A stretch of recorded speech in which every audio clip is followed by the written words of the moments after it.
क्या? अरे वो औरत को हमने अभी देखा था, चेहरा छुपाकर। मैंने कहा था ना तुमसे, सोचो वो उज्जैन में क्या कर रही है।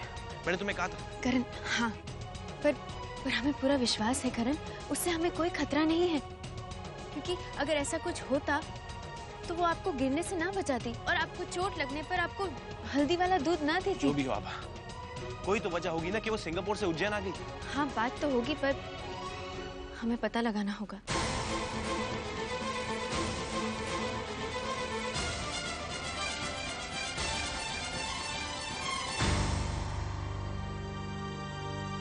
डरे हुए को डराना बहुत आसान होता है सर।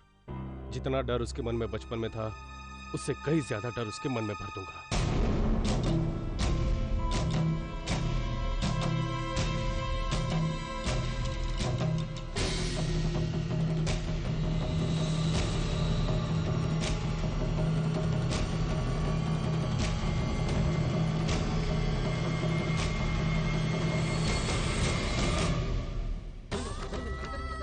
करण की जिंदगी को अब भी खतरा है, लेकिन ये सच्चाई मुझे किसी न किसी को बतानी ही होगी।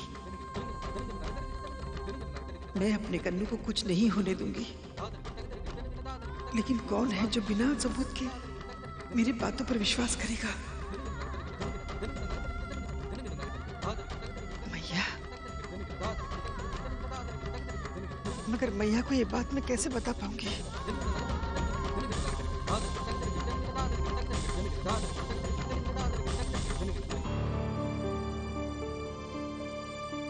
सब कुछ जानने के बाद भी हमारा दिल नहीं मान रहा कि माँ ऐसा कर सकती है, और उस साइकियाट्रिस्ट के पास एक बार जाने के बाद करण और कुछ सुन ही नहीं रहे, समझने को भी तैयार नहीं, बस वही बातें सोच सोचकर खुद को तकलीफ दे रहे हैं।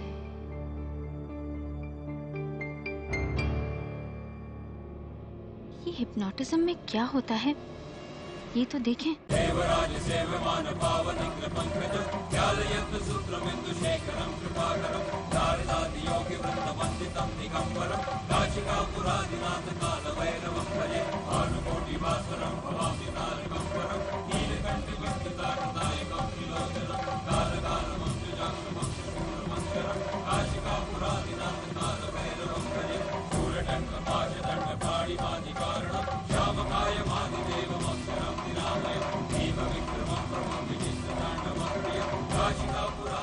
मतलब हिप्नोटिज्म से अतीत की बातों को टुकड़ों में तो जाना जा सकता है, मगर पूरी तरह से नहीं। अगर ये सच है तो हो सकता है करण ने पूरी बात ना देखी हो और सच कुछ और ही हो।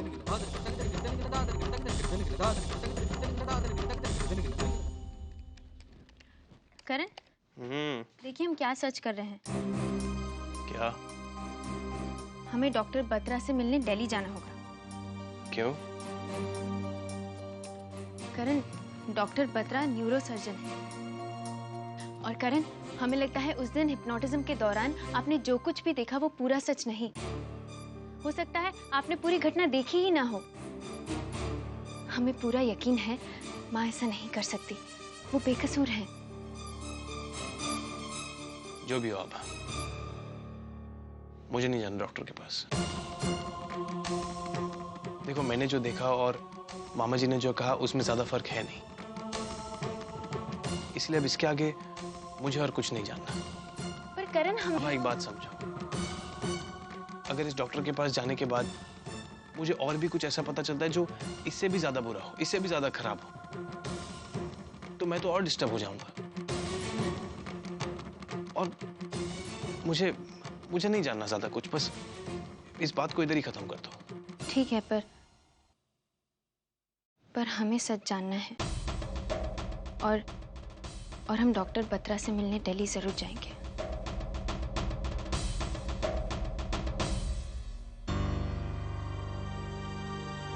ठीक, तुम जाओ अपने दिल की तसल्ली कर लो, मैं तुम्हारी टिकट्स बुक कर देता हूँ।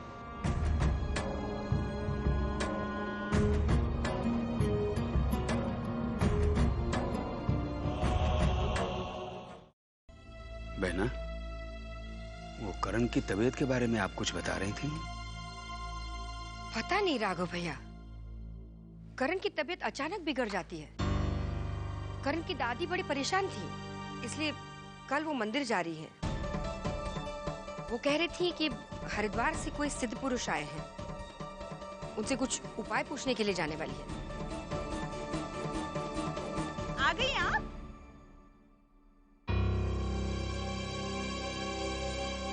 आपको यहाँ काम करने के लिए रखा गया है,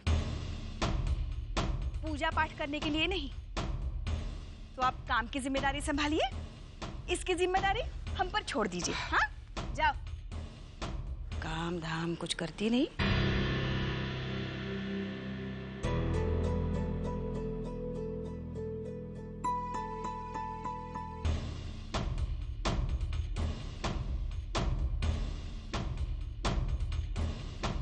कनिका, कहाँ जा रही हो? वो भैया एक फ्रेंड के पास से नोट लेने जा रही हूँ, बस अभी आ जाऊंगी। पर कनिका, तुम्हारी तो तबीयत खराब थी ना? तुम एक काम करो, तुम आराम करो, मैं ड्राइवर को भेज देता हूँ। राम सिंह, मैडम के फ्रेंड के घर पे जाना, उनके नोट्स ले आना। क्या नाम है उसका? रश्मि। रश्मि, घर जानते हो ना? जी। वहां से जाकर ले आओ।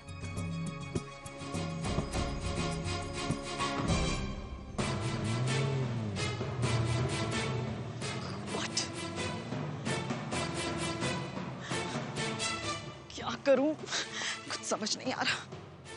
पहले इतना लेट हो चुका है, कब से इंतजार कर रहा होगा मेरा। गॉड, क्या करूं?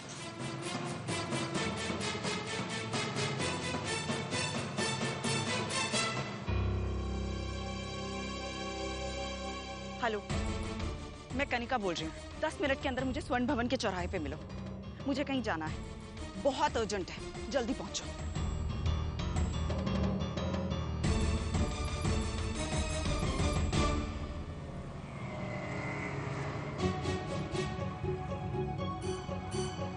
कनिका जी, हम ये कह रहे थे कि हम आपकी मदद हो प्लीज। तुम अपनी खुद की मदद तो कर नहीं पाए और ये खटारा चला रहे हो। मेरी मदद करोगे? My foot. Hey, listen, तुम मुझे मदद नहीं दे रहे हो, बल्कि मैं तुम्हें काम दे रही हूँ। वरना बैठता कौन है इस खटारा ऑटो में तुम्हारे? मैं तो कभी नहीं बैठती, अगर ये मजबूरी ना होती तो। बस यही रोको। यहाँ कनिका जी, बीच सड़क में। मैंने कहा यही रोको, रोको यही। लेकिन मैंने कहा यही रोको।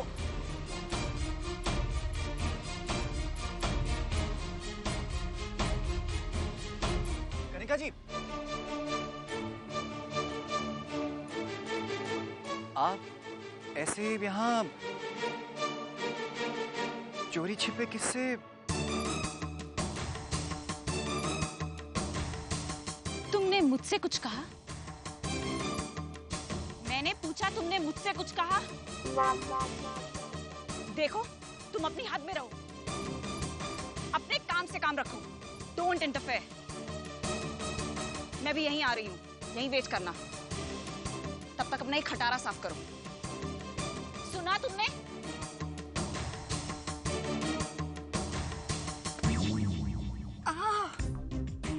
अब सुनाई दिया? यहीं वेट करो। जोक।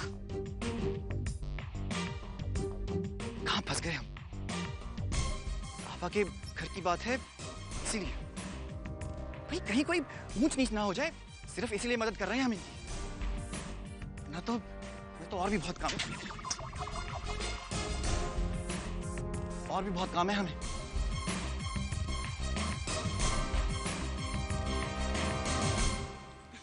लाइए माँ, मैं कर देती हूँ। अरे नहीं बेटा, रहने दो, हम करेंगे, तुम आराम करो, तुम्हें आराम की जरूरत है। मैंने तो सोचा था कि शादी के बाद मैं ससुराल का सुख उठाऊंगी, पर अब कैसी सास है, आप तो मुझसे कुछ काम करवाती ही नहीं। पर ऐसी सास किस्मत से ही मिलती है। ऐसी किस्मत खुलेगी उस लड़की की अगर वो मेरी दोस्त है ना, पूना वाली दोस्त डॉक्टर कल्याणी, उसके बेटे प्रेम के साथ शादी करेगी। मैं तो अच्छी सास बनने की कोशिश करती हूँ, लेकिन कल्याणी ने तो सास बहू के रिश्ते के मायने ही बदल दिए हैं। उसके जैसी सास दुनिया भर में कहीं भी ढूंढोगी तो भी नहीं मिलेगी। ऐसे रिश्ते दिल से दिया हुआ वचन होते हैं, जिन्हें दिल से निभाना पड़ता है। आई एम श्योर आपकी friend Kalyani aunty is a lovely woman and she will get a lovely बहू टू।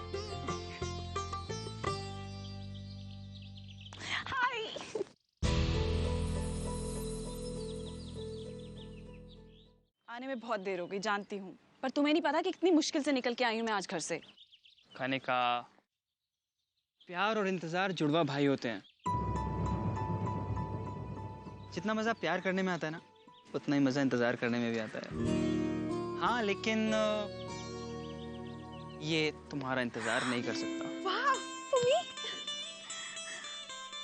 ब्यूटीफुल, बहुत अच्छा है। अच्छा, कितना अच्छा है? तुम्हारे जितना।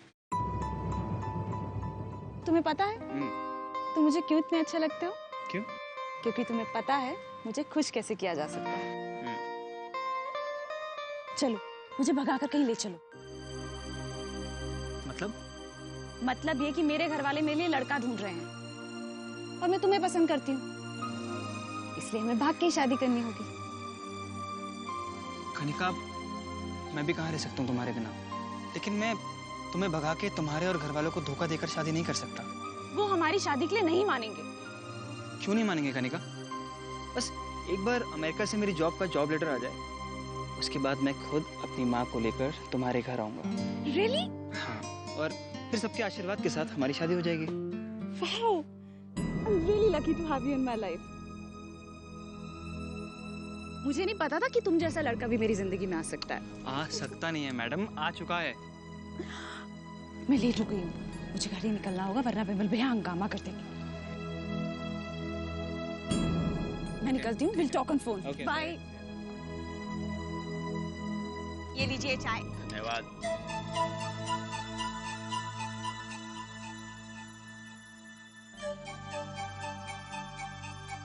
ये कौन सा तरीका है? हर रोज मंदिर, भजन कीर्तन के बहाने घंटों घर से गायब रहती है ये औरत। बाजार से सब्जी लाने भेजा था, अभी तक नहीं आई। लगता है सब्जी उगने की राह देख रही। अरे बस भी करो शीतल, कितनी बार तुम्हें कहा है कि उन्हें सानिया की देखभाल करने के लिए रखा गया, ना कि घर का काम करने के लिए। फिर भी आधा काम कर देती हैं तुम्हारे, ये क्या कम है? हाँ हाँ, किसी गैर औरत के लिए आप मुझे ही डांटो। क्या गलत कहा मैंने? हाँ, क्या गलत कहा? आखिर है तो वो नौकरानी ही ना। मैं तो बस इतना कहना चाहती हूँ कि अगर वो घर से बाहर जाती है तो हमें पता चलना चाहिए वो कहाँ जाती है, किससे मिलती है। कल अगर कुछ हो गया तो। बकवास बंद करो अपनी, जाओ जाके अपना काम करो, जब कुछ होगा मैं देख लूंगा। जाओ। ठीक है। अरे उसके आने के बाद चाय पीना। मामा जी, मामी जी जो कह रही हैं वो ठीक ही कह रही हैं। बेटा तुम क्या जानो इसे? देखा सानिया बेटा, इस घर में बस तू ही है जो मुझे अच्छे से समझती है। समझ जाओगी बेटा, बिल्कुल अच्छे से समझ जाओगी कुछ दिनों में।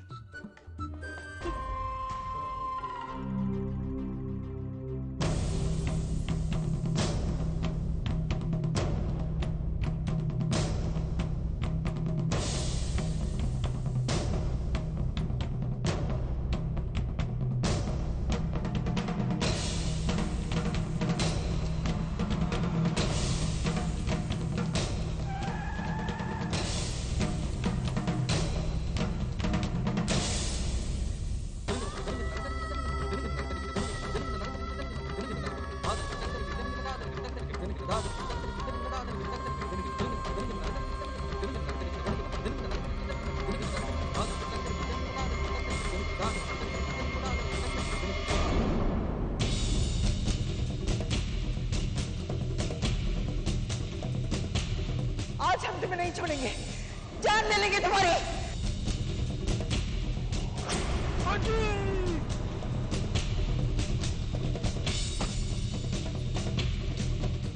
अरे क्या दिखाई नहीं देता?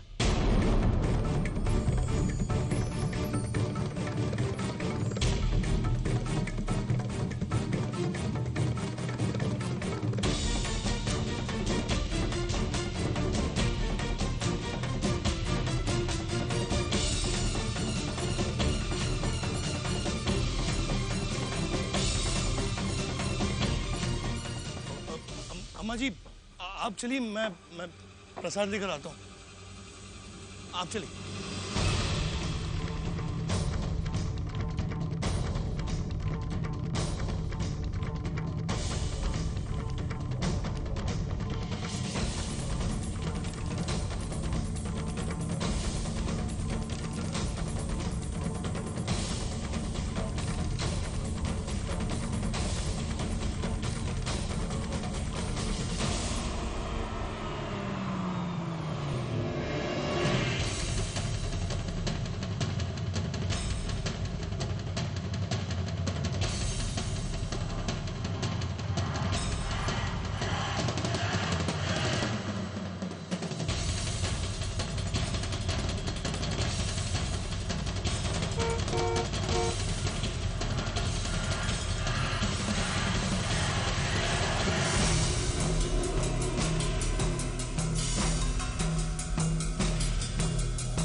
बहन जी आप ठीक तो है?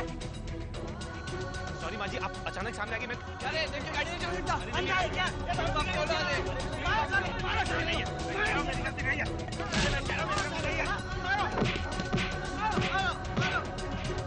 मेरी कोई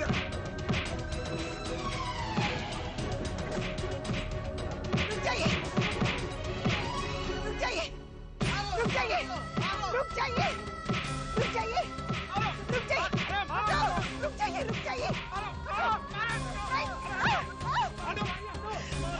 रुक जाइए, इसकी कोई गलती नहीं, रुक जाइए, रुक जाइए, इसकी कोई गलती नहीं है, रुक जाइए, मैं कह रही रुक जाइए, इसकी कोई गलती नहीं है, जाइए आप लोग, जाइए। देखो क्या है? बेटा ज्यादा लगी तो नहीं ना?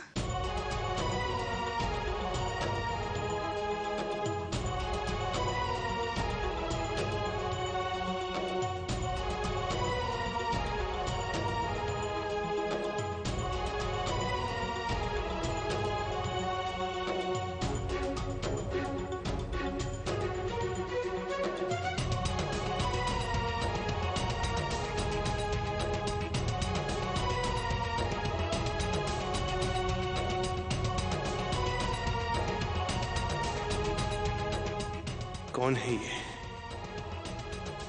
क्या चाहती है मुझसे? क्यों बार बार गुजरे हुए अतीत की तरह सामने आ जाती है? कौन है?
बधाई हो बहना।